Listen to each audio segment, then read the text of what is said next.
In this video, I'm gonna do an unboxing and a brief review of the XVive in-ear monitor wireless system. I picked up this wireless in-ear monitor system on Amazon for $229. This makes it one of the most affordable, budget-friendly wireless monitor systems out there. This could be a great option if you're a worship leader or worship band member wanting to get rid of those floor wedges or possibly the headphone amps that you may be using in your worship ministry. So let's go ahead and open it up. And actually I have my knife. I don't need my knife for this because this is a simple box. Seems like so many times they overpackage things and they make it impossible to get out. So here we go. We have a nice case here with our transmitter. This is gonna plug into your stage box or wherever you are gonna be sending your mix bus output from that you're gonna be hearing for your monitor mix. And then here is the receiver. This is gonna be your body pack that you'll be wearing and you'll plug your headphones into this. So these guys are super compact. Love just how they feel, not too cheap, even though they are pretty cheap. Mostly plastic. Yeah, mostly plastic, a little bit of metal here on this guy. Overall, feels pretty tough. They've got the quality control stickers on them.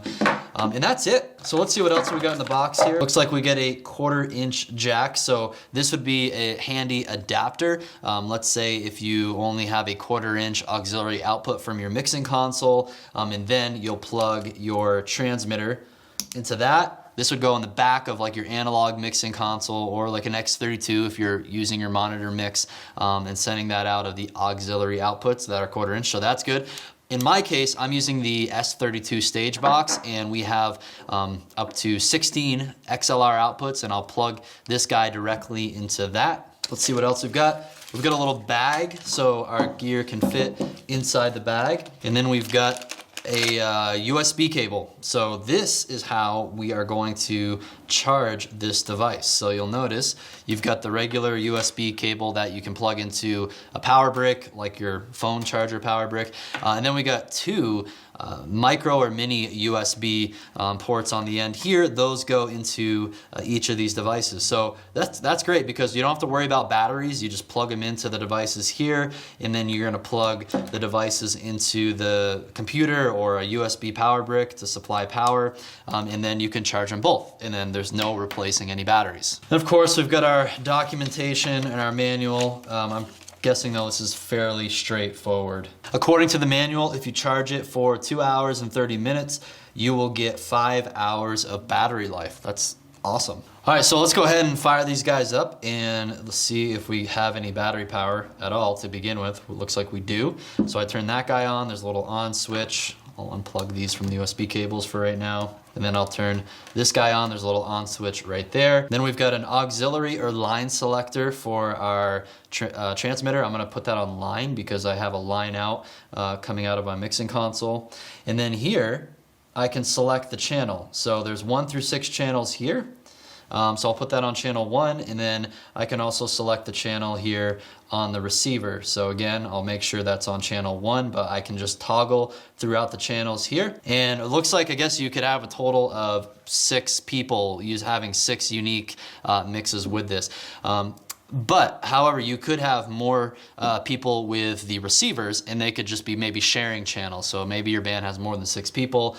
So, 2 or 3 people could, have the same channel on their body pack, sharing channel 2, 3, or whatever channel that is. So when it comes to unique mixes, it looks like you can only have 6 unique mixes. And then we've got our volume control here on the receiver. Ooh, we had the little sticky stuff here. It felt so good. There's a little one. That's it. You guys saw it. It took me like 30 seconds to take these out of the box, fire them up, make sure they're on the right channel. So now let's go ahead and test them out. So what I'm gonna do is I'm gonna head up to our little studio where we record our online worship services, and I'm just going to test this out as a vocalist, as a guitarist, and we'll see how they work.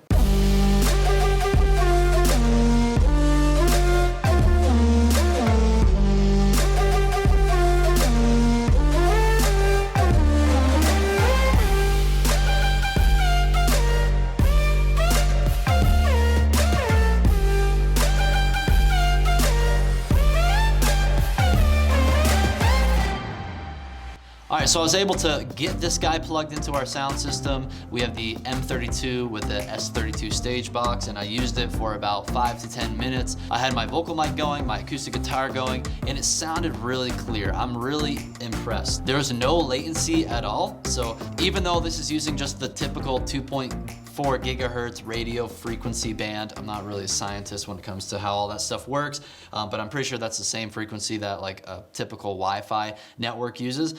Even though it was using that, it worked great. It really sounded clear. I've used cheaper systems, systems even cheaper than this that didn't sound as clear. I think the Audio 2000s are another really budget-friendly solution.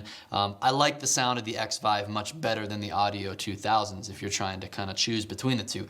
But I know the price point of this system is quite a bit more than the Audio 2000, but again, you get what you pay for. So overall, after just testing this out for about 5 to 10 minutes, I can give it an initial strong recommendation that if you're a worship leader, worship band member looking for a budget-friendly wireless in-ear monitor solution, it's a great one to go with. Keep in mind, it is mono, so you're not getting a stereo signal.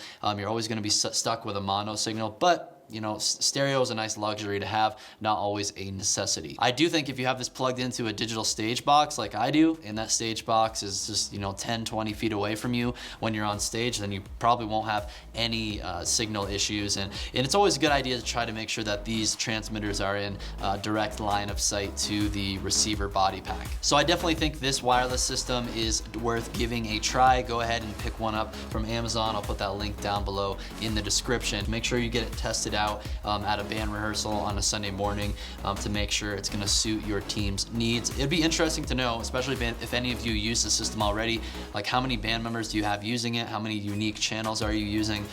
Please let us know down below in the comments because that will help other folks out who are considering this system. For a list of all of our recommended gear and software for worship ministry, check out the Worship Ministry Toolkit linked below this video. If you would like my team's help in building the right tech infrastructure for your worship ministry, then check out our online learning and coaching platform, worshipministryschool.com. Thanks so much for watching. If you want to see more review videos like this, let me know down below in the comments what devices you would like to see reviewed for worship ministry. And don't forget to subscribe so you don't miss out on any of our latest videos to help you grow yourself and grow your church.